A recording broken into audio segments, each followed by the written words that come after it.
So dia boleh perform waktu bersama dengan dia punya skandal, tapi bila dia nak perform dengan dia punya isteri tak boleh. So apa masalah dia?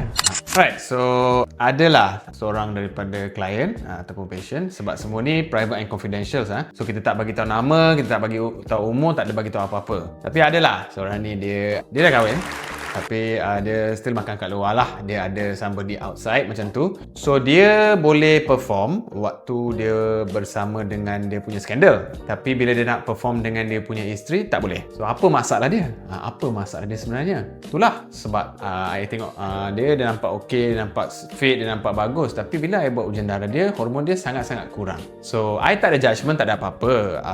Kalau dia nak makan luar ke apa, it's not my place to judge. Sebagai seorang doktor, saya perlu rawat untuk bagi dia sihat. So apa yang saya buat, saya dah rawat, saya dah ubah suai dia punya hormon semua tu, bagi dia meal plan, bagi dia fitness, bagi semua tu. So hormon dia makin meningkat. Bila hormon dia makin meningkat, dia rasa confident, dia rasa okey, dia rasa bagus. Dan selepas tu kita boleh nampak that slowly dia boleh bersama dengan isteri dia. But dia macam ni lah. Kalau you boleh perform dalam sesuatu situasi, tapi dalam situasi lain you tak boleh perform, maksudnya ada masalah dari segi erectile dysfunction ataupun mati pucuk tu. Tapi dia belum sampai tahap yang sangat teruk. Tapi akan jadi masanya kalau you tak rawat tu, dia akan dalam semua situasi sama je.